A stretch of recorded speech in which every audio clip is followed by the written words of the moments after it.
தமிழ்நாட்டில் எதிராக அனைத்தும் செய்துவிட்டு தமிழர் என்ற முகமூடி அணிந்து ஆதரவு கேட்கும் பாஜக. துணை ஜனாதிபதி வேட்பாளர் சுதர்சன் ரெட்டிக்கு ஆதரவு திரட்டும் நிகழ்ச்சியில் முதலமைச்சர் மு.க. ஸ்டாலின் விமர்சனம்.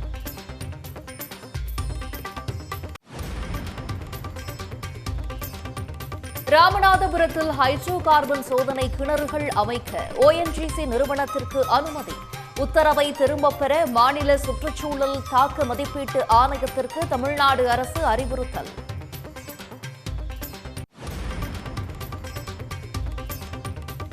ககன்யான் திட்டத்தில் பயன்படுத்தக்கூடிய பாராசூட்டுகள் வெற்றிகரமாக சோதனை. விண்வெளி வீரர்களை சுமந்து செல்லும் கேப்சூலை கடலில் பத்திரமாக இறக்கி சோதித்தது இஸ்ரோ.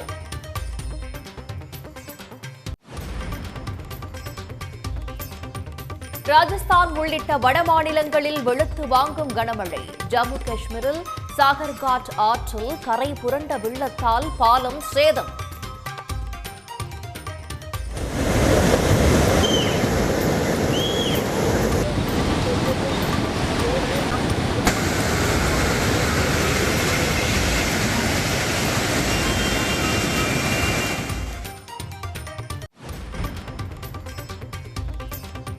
நகர்ப்புறத்தில் உள்ள அரசு உதவி பெறும் பள்ளிகளுக்கும் நாளை மறுநாள் முதல் காலை உணவு திட்டம் விரிவாக்கம். காலை உணவு திட்டத்தால் குழந்தைகளின் வயிறு நிறைந்து அறிவு வளர்வதாக முதலமைச்சர் பெருமிதம்.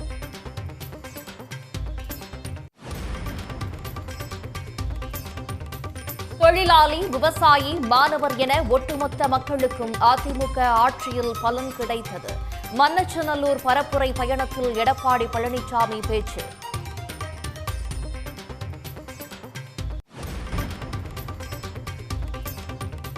விஜயகாந்தின் பெயரை அரசியலுக்காக விஜய் பயன்படுத்தினால் மக்கள் ஏற்க மாட்டார்கள். விஜயகாந்த் இடத்தை யாராலும் நிரப்ப முடியாது என்றும் பிரேமலதா பதில்.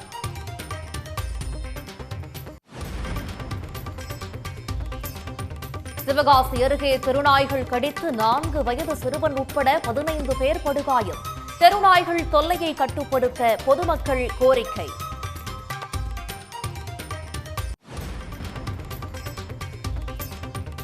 செஞ்சி அருகே அவலூர்பேட்டையில் பாறை இடுக்கில் சிக்கிய இளைஞர் சடலம்.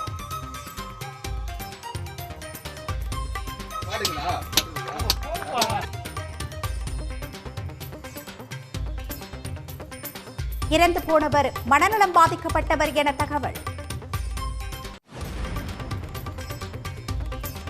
கேரளாவில் கூண்டில் சிக்காமல் சுற்றித் திரியும் சிறுத்தையின் வீடியோ வெளியானது. இரையாக வைக்கப்பட்டிருந்த ஆட்டுக்குட்டியை பார்த்துவிட்டு திரும்பிச் சென்றது.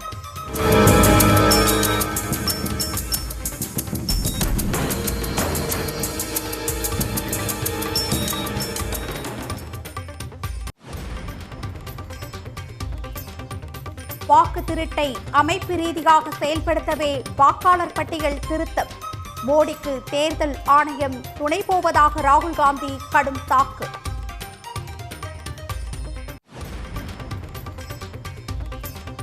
மத்திய பிரதேசத்தில் நடைபெற்ற வருடாந்திர கல்லெறி திருவிழா. வினோத திருவிழாவில் கல்லடிப்பட்டு 934 பேர் காயம்.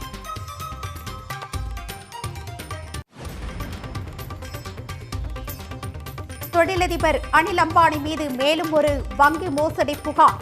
700 கோடி ரூபாய் வங்கிக் கடன் முறைகேடாக பயன்படுத்தியதாக குற்றச்சாட்டு.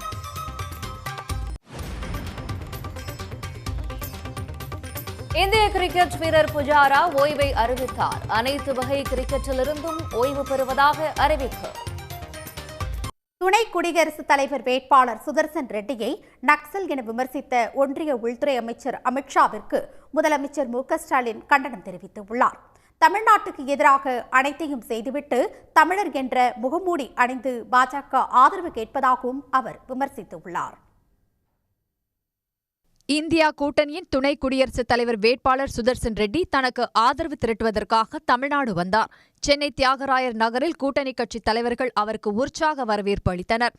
அந்த நிகழ்வில் உரையாற்றிய முதலமைச்சர் மு.க. ஸ்டாலின் அரசியலமைப்பு சட்டத்தை சிதைக்க பாஜக முயற்சிக்கும் நிலையில் அதை பாதுகாக்கும் பொறுப்பிற்கு சுதர்சன் ரெட்டி தேவைப்படுவதாக தெரிவித்தார்.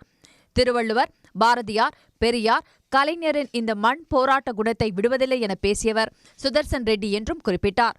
மனித மாண்பிற்கு எதிரான புதிய தேசிய கல்விக் கொள்கைக்கு எதிராக போராடுவது தேசத்திற்கு செய்யும் முக்கிய பணி என்று தமிழ்நாட்டின் உணர்வுகளை வெளிப்படுத்தியவர் சுதர்சன் ரெட்டி எனவும் முதலமைச்சர் பாராட்டு தெரிவித்தார். இப்படி அரசியலமைப்பு சட்டத்துக்காகவும் தமிழ்நாட்டுக்காகவும் முற்போக்குக்காகவும் மக்களுக்காகவும் பேசுகிற இவரை நாம் முன்மொழிய இதைவிட பெரிய காரணம் தேவையா?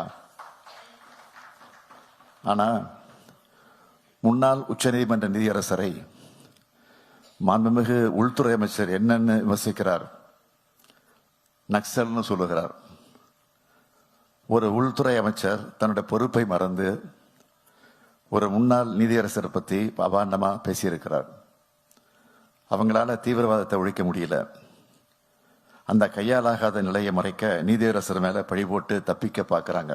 பாஜகவோட தமிழ்நாட்டுக்கும் தமிழ்நாட்டு மக்களுக்கும் எதிரான அத்தனை நடவடிக்கைகளையும் செஞ்சுட்டு தமிழர் என்ற முகமுடி அணிஞ்சு ஆதரவு கேட்கிறாங்க.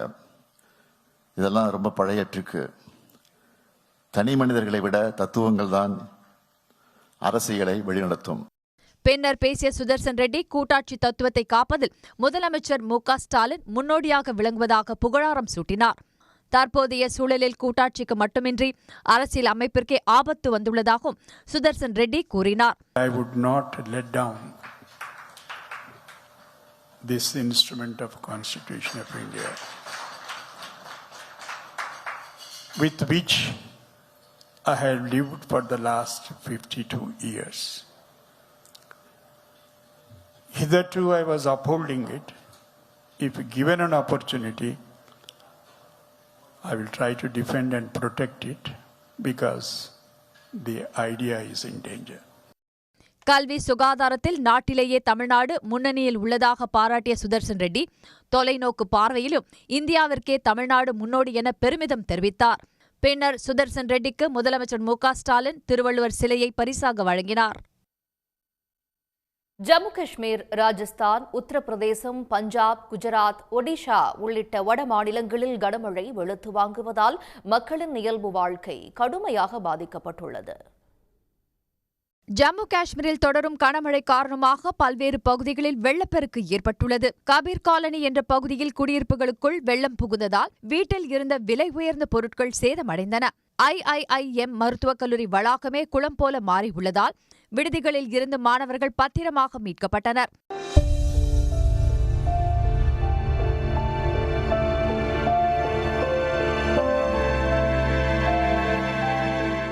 கத்துவா மாவட்டம் சாகர்காட் ஆற்றில் வெள்ளம் கரை புரண்டதில் பாலம் சேதமடைந்து போக்குவரத்து பாதிக்கப்பட்டது.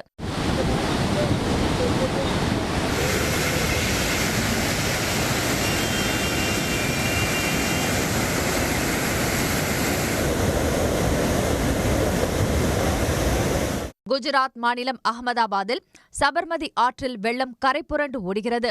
தரோய் அணையில் இருந்து 25 மதகுகள் வழியாகவும் தண்ணீர் திறக்கப்பட்டுள்ளதால் சபர்மதி ஆற்றில் 26,000 கனஅடிக்கு தண்ணீர் பாய்கிறது. மெஹசானா மாவட்டம் ஜூனி வகாடி என்ற இடத்தில் சபர்மதி ஆற்று வெள்ளத்தில் சிக்கிய 7 பேரை தேசிய பேரிடர் மீட்பு குழுவினர் மீட்டனர்.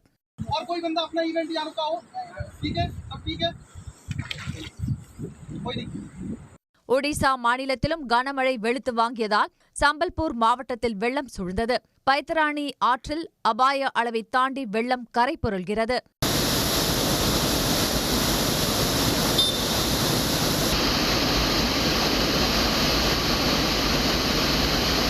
ராஜஸ்தான் மாநிலம் சவாய் மதேபூரில் உள்ள சர்வால் அணையில் 10 பேருடன் பயணித்த சிறிய படகு தண்ணீரின் வேகத்தில் கவிழ்ந்தது.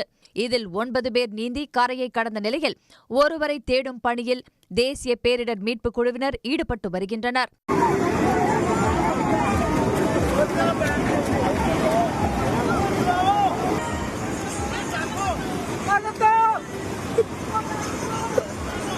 பஞ்சாப் மாநிலத்திலும் கனமழை கொட்டியதில் நகரத்தின் பல்வேறு பகுதிகளில் சாலைகளில் வெள்ளம் பெருக்கெடுத்தது.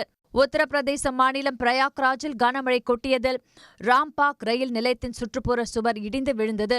இதில் 2 தொழிலாளர்கள் காயமடைந்தனர். சந்திரபிரபா நவுகத் அணையில் இருந்து தண்ணீர் வெளியேற்றப்பட்டதில் சதார் தாலுகாவில் பெரும்பாலான கிராமங்கள் வெள்ளத்தில் தத்தளிக்கின்றன. டெஸ்ட் கிரிக்கெட்டில் மிகவும் உறுதியான மற்றும் மதிப்புமிக்க வீரர்களில் ஒருவராக போற்றப்பட்ட தேஸ்பஜ் புஜாரா அனைத்து விதமான கிரிக்கெட்டுகளில் இருந்தும் ஓய்வு பெறுவதாக அறிவித்துள்ளார். குஜராத் மாநிலம் ராஜ்கோட்டைச் சேர்ந்த புஜாரா 2010 ஆஸ்திரேலியாவுக்கு எதிராக அறிமுகமாகி 103 டெஸ்ட் போட்டிகளில் 7195 ரன்களை குவித்துள்ளார். டிராவிட் லக்ஷ்மனுக்கு பிறகு எதிரணிகளை திணறடித்த திறமையான பேட்ஸ்மேன் என்றால் அது புஜாராவாகத்தான் இருக்க முடியும். இந்திய டெஸ்ட் அணிக்கென்றே உருவெடுத்தவர் என்பது போன்ற சிறப்பை பெற்ற புஜாரா இதுவரை 19 சதங்களையும் 35 அரை சதங்களையும் விளாசியுள்ளார். அதிகபட்சமாக ஒரு டெஸ்டில் 206 ரன்களை குவித்துள்ளார்.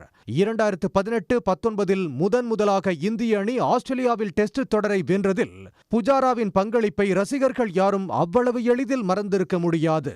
அந்த தொடரில் 3 சதங்கள் உட்பட 521 ரன்களை குவித்து இந்தியாவின் வெற்றியில் முக்கிய பங்காற்றினார். ஆஸ்திரேலிய மண்ணில் பார்டர் கவாஸ்கர் கோப்பையை இந்தியா அடுத்தடுத்து கைப்பற்றிய போதும் அணியின் முக்கிய வீரராக புஜாரா திகழ்ந்தார். டெஸ்ட் கிரிக்கெட்டில் அதிக ரன் குவித்த இந்திய வீரர்கள் வரிசையில் 8வது இடத்தில் புஜாரா இருக்கிறார். ஒருநாள் போட்டிகளை பொறுத்தவரை 5 போட்டிகளில் 51 ரன்களை புஜாரா சேர்த்துள்ளார். இந்தியா ஜெர்சியை அணிந்து களமிறங்கிய ஒவ்வொரு தருணத்தையும் வார்த்தைகளால் விவரிக்க முடியாது என்று தனது சமூக வலைதள பதிவில் புஜாரா நெகிழ்ச்சியை பகிர்ந்துள்ளார். எல்லா நல்ல விஷயங்களுக்கும் ஒரு நாள் முடிவிருக்கும், ஆதரவளித்த அனைவருக்கும் நன்றி என்றும் புஜாரா அதில் குறிப்பிட்டுள்ளார். கடைசியாக ஆஸ்திரேலியாவுக்கு எதிராக 2023 ஓவலில் நடைபெற்ற உலக டெஸ்ட் சாம்பியன்ஷிப்பில் ஆடியுள்ளார். இனி முக்கிய நிகழ்வுகளை விறுவிறு செய்திகளாக சுருக்கமாக காணலாம். விண்வெளிக்கு மனிதர்களை அனுப்பும் ககன்யான் திட்டத்திற்காக ஏர் டிராப் டெஸ்ட் எனப்படும் வான்வழி கீழிறக்கும் சோதனை வெற்றிகரமாக மேற்கொள்ளப்பட்டது. இந்த சோதனையை இந்திய விண்வெளி ஆய்வு மையமான இஸ்ரோ, பாதுகாப்பு ஆராய்ச்சி மற்றும் மேம்பாட்டுக் கழகம், இந்திய கடற்படை, கடலோர காவல்படை ஆகியவை இணைந்து மேற்கொண்டன. விண்வெளிக்கு மனிதர்களை கொண்டு செல்லும் விண்வெளி ஓடத்தை நடுவானில் ஹெலிகாப்டரில் இருந்து கீழே தள்ளி அதனை பாராசூட் மூலம் வெற்றிகரமாக கடலுக்குள் இறக்கி இந்த சோதனை மேற்கொள்ளப்பட்டது. இதன் மூலம் அந்த விண்வெளி ஓடத்தின் செயல்பாடு, நிலைத்தன்மை, நம்பகத்தன்மை ஆகியவை சோதிக்கப்பட உள்ளன. விண்வெளிக்கு மனிதர்களை அனுப்பும் ககன்யான் திட்டத்தில் பங்கு பெறும் 4 வீரர்களின் பெயர்கள் கடந்த ஆண்டு பிப்ரவரி மாதமே அறிவிக்கப்பட்டது குறிப்பிடத்தக்கது. ககன்யான் திட்டத்தின் முதல் முயற்சியாக ரோபோட்டுடன் கூடிய ஆளில்லா விண்கலம் இந்த ஆண்டு இறுதியில் விண்ணில் செலுத்தப்பட உள்ளது. திண்டுக்கல் மாவட்டம் வத்தலகுண்டில் நடைபெற்ற அதிமுக பூத் கமிட்டி கூட்டத்தில் அதிமுக முன்னாள் அமைச்சர் நத்தம் விஸ்வநாதன் பேசிக் கொண்டிருக்கும் போதே அதிமுக நிர்வாகிகள் பலர் சாப்பிட சென்றதால் கூட்டத்தில் சலசலப்பு ஏற்பட்டது. பூத் கமிட்டி கூட்டத்தில் 11 மணி அளவில் நத்தம் விஸ்வநாதன் உரையாற்றுவார் என அறிவிக்கப்பட்டிருந்த நிலையில் அவர் மதியம் 1 மணி அளவில் கூட்டத்திற்கு வந்துள்ளார். இந்த நிலையில் நத்தம் விஸ்வநாதன் பேசத் தொடங்கிய சில நிமிடங்களிலேயே நிர்வாகிகள் பலர் சாப்பிட சென்றதால் கோபமடைந்த நத்தம் விஸ்வநாதன் கூட்டத்திற்கு வந்தீர்களா இல்லை சாப்பிட வந்தீர்களா என காட்டமாக கேட்டதால் கூட்டத்தில் பரபரப்பு ஏற்பட்டது.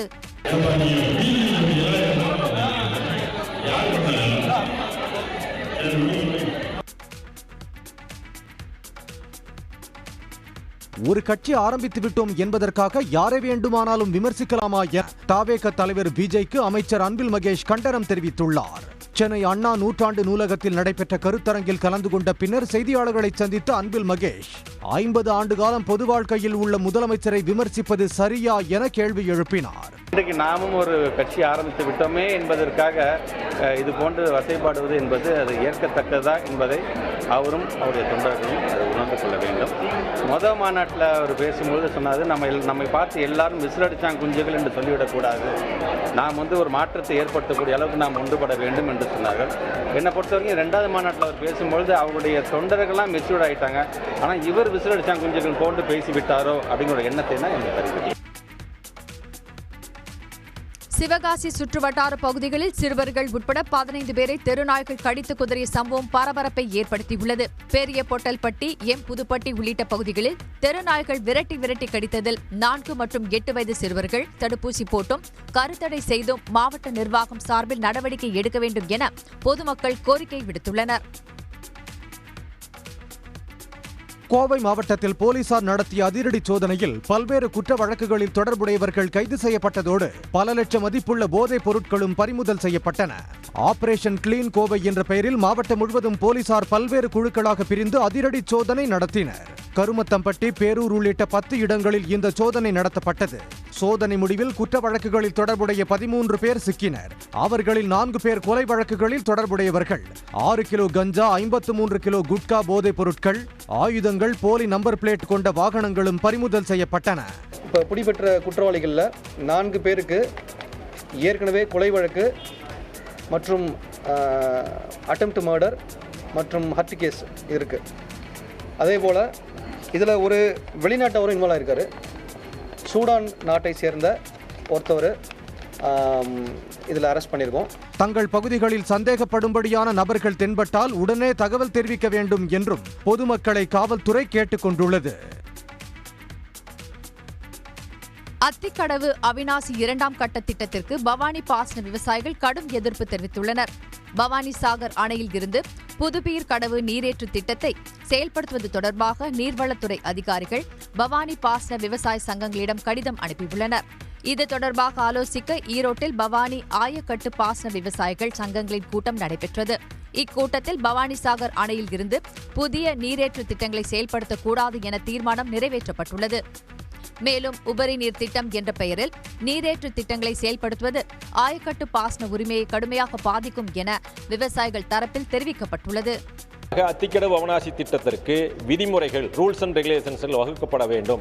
எது உபரி நீர், அந்த உபரி நீர் எந்த காலகட்டத்தில் எடுக்கப்பட வேண்டும், எவ்வளவு அளவு எடுக்கப்பட வேண்டும் என்று எங்களுக்கு உறுதிமொழி கொடுக்கப்பட்ட அளவை தாண்டி எடுப்பது ஏற்புடையதல்ல என்றும் உடனடியாக அதற்கு சட்டப்பூர்வமான விதிமுறைகள் உருவாக்கப்பட வேண்டும் என்றும் இந்த கூட்டத்திலே முதல் தீர்மானத்தை நிறைவேற்றியிருக்கின்றோம். மதுரை திருப்பரங்குன்றம் அருகே நடைபெற்ற காதணி விழாவில் 50 சவர நகைகள், 22 லட்சம் மொய், 10 லட்சம் ரூபாய் பணமாலை என மொத்தம் 1008 சீர்வரிசைகள் கொண்டு சென்று தாய் மாமன்கள் காண்போரை வியப்பில் ஆழ்த்தினர். மதுரை முத்துப்பட்டை சேர்ந்த விக்னேஷ் ரம்யா தம்பதியின் குழந்தைகளான ஆதேஷ் விக்ரம், சாய்ஸ்ரீ ஆகியோரின் காதணி விழா தாய் மாமன்களின் பிரம்மாண்ட சீர்வரிசைகளுடன் கோலாகலமாக நடைபெற்றது. குழந்தைகளை குதிரை பூட்டிய சாரட் வண்டியில் அமர வைத்து 50 சவர நகைகள், 22 லட்சம் ரூபாய் மொய், 10 லட்சம் ரூபாய் பண மாலைகளுடன் அழைத்துச் சென்றனர்.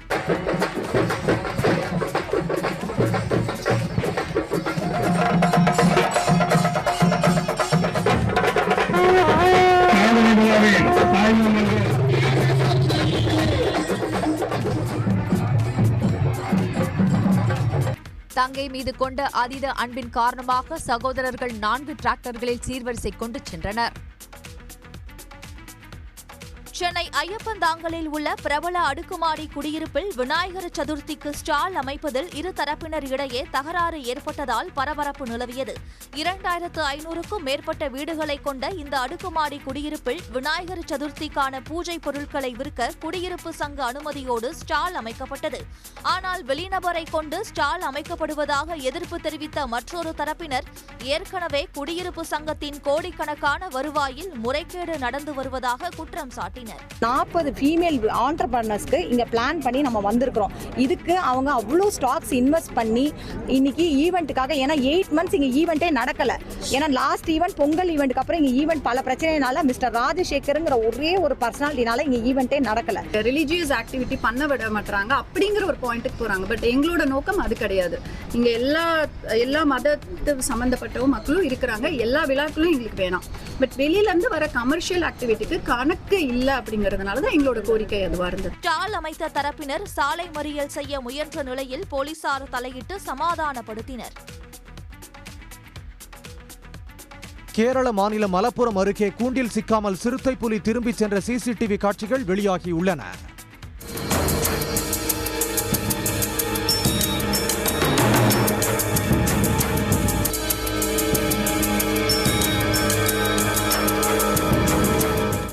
குடியிருப்பு பகுதிகளில் சில நாட்களாக சிறுத்தை புலியின் நடமாட்டத்தை கண்ட அப்பகுதி மக்கள் வனத்துறைக்கு தகவல் தெரிவித்துள்ளனர். இதைத் தொடர்ந்து சிறுத்தை புலி நடமாடக்கூடிய பகுதியை கண்டறிந்த வனத்துறையினர் அப்பகுதியில் கூண்டு அமைத்து சிறுத்தை புலியை பிடிக்கும் பணியில் ஈடுபட்டுள்ளனர். சிறுத்தை புலி கூண்டுக்குள் சிக்காத நிலையில் அங்கு பொருத்தப்பட்டிருந்த சிசிடிவி கேமராவை வனத்துறையினர் ஆய்வு செய்தனர். கூண்டுக்கு அருகில் சிறுத்தை புலி 3 முறை வந்ததும் இரையாக வைக்கப்பட்டிருந்த ஆட்டுக்குட்டியை பார்த்துவிட்டு திரும்பிச் சென்றதும் அதில் பதிவாகியுள்ளது. மத்திய பிரதேச மாநிலம் பந்தூர்னா மாவட்டத்தில் வருடாந்திர கல்லறி திருவிழாவில் 934 பேர் காயமடைந்தனர். ஜாம் ஆற்றின் இரு கரைகளில் உள்ள பந்தூர்னா மற்றும் சவர்கான் பகுதிகளில் நூற்றாண்டு பழமையான கல்லறி திருவிழா ஆண்டுதோறும் நடத்தப்பட்டு வருகிறது. இதில் கடந்த 60 ஆண்டுகளில் கல்லடிப்பட்டு 13 பேர் உயிரிழந்தனர். நடப்பாண்டு திருவிழாவை எந்த தாக்குதலும் இன்றி சம்பிரதாயத்திற்கு நடத்துமாறு போலீசார் கேட்டுக்கொண்டும் பொதுமக்கள் செவிமடுக்கவில்லை. ஆற்றின் இரு கரைகளிலும் கூடிய பொதுமக்கள் ஒருவர் மீது ஒருவர் ஆக்ரோஷமாக கற்களை வீசி தாக்கிக் கொண்டனர்.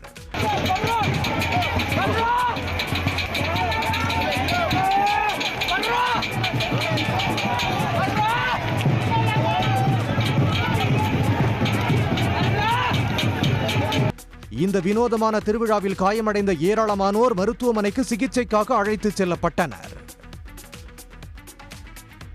திமுக முப்பெரும் விழாவின் விருதாளர்கள் பட்டியலை வெளியிட்டுள்ள திமுக தலைமை பெரியார் விருது துணை பொதுச் செயலாளர் கனிமொழிக்கு வழங்கப்பட உள்ளதாக அறிவித்துள்ளது. செப்டம்பர் 17ஆம் தேதி கரூர் மாவட்டத்தில் திமுகவின் முப்பெரும் விழா நடைபெற உள்ளது. இதில் பெரியார் விருது கனிமொழிக்கும், அண்ணா விருது பாளையங்கோட்டை நகர்மன்ற முன்னாள் தலைவர் சீதாராமனுக்கும், கலைஞர் விருது அண்ணாநகர் தொகுதி முன்னாள் எம்எல்ஏ சோமா ராமச்சந்திரனுக்கும், பாவேந்தர் விருது குளித்தலை ஒன்றியக்குழு தலைவர் முன்னாள் தலைவர் குளித்தலை சிவராமனுக்கும் வழங்கப்பட உள்ளது. கழக ஆதிதிராவிடர் நலக்குழு தலைவர் மருதூர் ராமலிங்கத்திற்கு பேராசிரியர் விருதும், கோவை மாவட்ட முன்னாள் செயலாளர் பொங்கலூர் பழனிசாமிக்கு ஸ்டாலின் விருதும் அறிவிக்கப்பட்டுள்ளது. பாரத ஸ்டேட் வங்கியை தொடர்ந்து பேங்க் ஆப் இந்தியாவும் தொழிலதிபர் அனில் அம்பானி மீது கடன் மோசடி புகார் அளித்துள்ளது. ஆசியாவின் மிகப்பெரிய பணக்காரரான முகேஷ் அம்பானியின் தம்பியான அனில் அம்பானி மீது அண்மையில் பாரத ஸ்டேட் வங்கி புகார் அளித்தது. ரிலையன்ஸ் கம்யூனிகேஷன்ஸ் நிறுவனம் வங்கி கடனை முறைகேடாக பயன்படுத்தியதில் தங்களுக்கு 2926 கோடி ரூபாய் இழப்பு ஏற்பட்டதாக எஸ்பிஐ கூறியதை அடுத்து சிபிஐ சோதனை நடைபெற்றது. இந்த நிலையில் அனில் அம்பானியின் ரிலையன்ஸ் கம்யூனிகேஷன்ஸ் நிறுவனம் தங்களிடம் 2016இல் வாங்கிய 700 கோடி ரூபாய் கடனை விதிகளை மீறி முறைகேடாக பயன்படுத்தியதாக பேங்க் ஆப் இந்தியாவும் குற்றம் சாட்டியுள்ளது. இது தொடர்பான விளக்க அறிக்கையும் பங்குச் சந்தைகளுக்கு வழங்கப்பட்டுள்ளதால் அனில் அம்பானிக்கு மேலும் சிக்கல் அதிகரித்துள்ளது. இந்த விவகாரத்திலும் புலனாய்வு அமைப்புகள் விசாரணையை தொடங்க உள்ளன. தங்களுக்கு 40,400 கோடி ரூபாய் கடன் உள்ளதாக ஏற்கனவே ரிலையன்ஸ் கம்யூனிகேஷன்ஸ் நிறுவனம் கூறியிருந்தது குறிப்பிடத்தக்கது. விஜயகாந்தின் படத்தையும் பெயரையும் பயன்படுத்துவதால் விஜயகாந்த் இடத்தை தாவேக்கு தலைவர் விஜயால் நிரப்பிட முடியாது என்றும், விஜயகாந்த் தொண்டர்களின் வாக்குகளை பெற்றுவிட முடியாது என்றும் தேமுதிக பொதுச் செயலாளர் பிரேமலதா தெரிவித்துள்ளார். இன்னைக்கு தான் உங்களுக்கெல்லாம் விஜய் இப்போ பெருசா தெரியுது. சினிமாவில் அரசியலுக்கு வந்த பிறகு நாங்கள்லாம் சின்ன பையனா இருந்த காலத்துலேருந்து கேப்டன் அவங்கள பார்த்துருக்காரு. நம்ம வீட்டுக்கு பக்கத்து தான் அவங்க வீடு. அதனால உங்களுக்கு வேணா விஜய் இல்லை, எங்களுக்கு எங்கள் பையன் தான் நான் சொல்லுவேன். இப்போ விஜய் பிரபாகர் சண்முக பாண்டியன் எப்படி அந்த மாதிரி தான் விஜய். என்னை பொறுத்த வரைக்கும் ஏஐயில் கூட அவர் இப்போ கேப்டனை யூஸ் பண்ணலாம், தாராளமாக பண்ணுங்கன்னு. செந்தூர பாண்டி அப்படின்னு ஒரு படத்தில் கேப்டன் நடித்து கொடுத்தாரு. இன்னைக்கு அவர் நல்லா இருக்கார், வாழ்த்துக்கள். அதுக்காக கேப்டனுடைய வாக்குகளை பிரிக்கிறதுக்கு அவர் சொல்றாரா?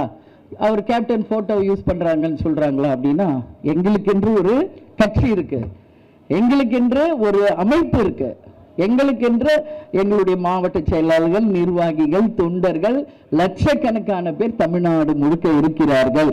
எங்கள் கட்சி 20 ஆண்டு கட்சி, எதிர்கட்சியான கட்சி. கேப்டனுக்கு நிகர் கேப்டன் மட்டும்தான். கேப்டன் இடத்தை இனி யார் நினைச்சாலும் அந்த இடத்தை யாராலையும் ஃபுல்ஃபில் பண்ணவே முடியாது. இதுதான் உண்மை. அதனால அவர் அண்ணன் விஜயகாந்த் அப்படின்னு அன்னைக்கு சொல்றாரு மேடையில், சந்தோஷம். அவர் அண்ணன் சொல்லும்போது நாங்க அவரை தம்பின்னு சொல்றோம், அவ்வளவுதானே கண்டி. அதுக்காக எங்க வாக்குகளை அவர் எடுக்கிறாருன்னா அதெல்லாம் மக்களும் ஏத்துக்க மாட்டாங்க, எங்க கழகத்தில் இருக்கிற யாருமே அதை பொருட்படுத்த மாட்டாங்க. லோக் ஜன்சக்தி கட்சி தலைவர் சிராக் பஸ்வான் திருமணம் செய்து கொள்ள வேண்டும் என தேஜஸ்வி யாதவ் கிண்டலாக கூறியவுடன் அது தனக்கும் பொருந்தும் என ராகுல் காந்தி கூறியதால் செய்தியாளர் சந்திப்பில் சிரிப்பலை ஏற்பட்டது. வாக்காளர் சிறப்பு தீவிர திருத்தத்திற்கு எதிராக ஆகஸ்ட் 17ஆம் தேதி முதல் பீகாரில் வாக்காளர் அதிகார யாத்திரையை மக்களவை எதிர்க்கட்சித் தலைவர் ராகுல் காந்தி நடத்தி வருகிறார். பீகாரின் பர்னியா பகுதியில் யாத்திரை மேற்கொண்ட ராகுல் காந்தி மற்றும் தேஜஸ்வி ஆகியோர் தொண்டர்களுடன் இருசக்கர வாகனத்தில் ஊர்வலமாக சென்று மக்களை சந்தித்தனர்.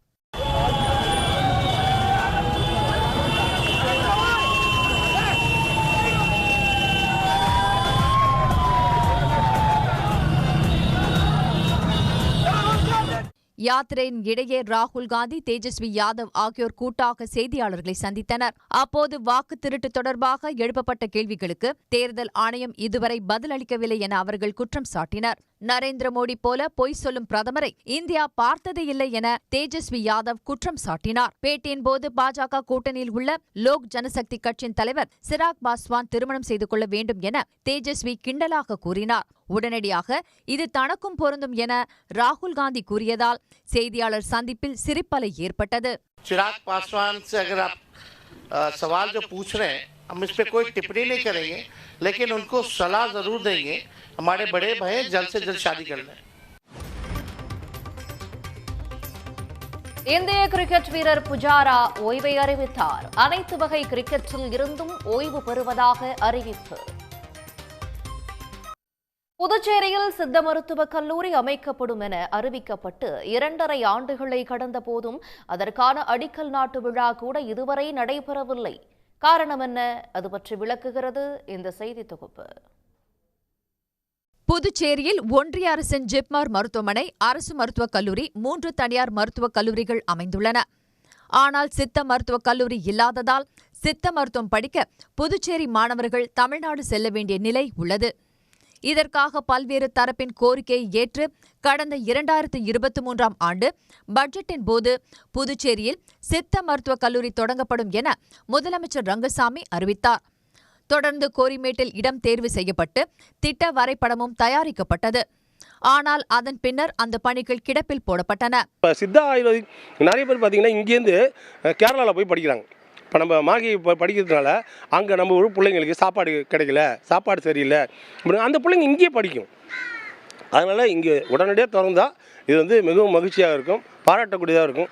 இல்லைன்னா ஒவ்வொரு திட்டமும் அறிவிப்பாகவே இருந்தால் அது இருக்கிறது இன்னும் 6 மாதம் தான் இருக்குது. அடுத்தது எந்த நடைமுறைப்படுத்த போகிறாங்கிறது தெரியாமல் போய்டும். அதனால் இப்பயே அதுக்கான அடிப்படை இதை ஆரம்பித்தாங்கன்னா அது மாணவர்களுக்கும் மக்களுக்கும் பலனுள்ளதாக இருக்கும். ஸோ வெறும் அறிவிப்பு அரசாங்கம் இல்லாமையும் இதை செயல்படுத்தி காட்டணும்.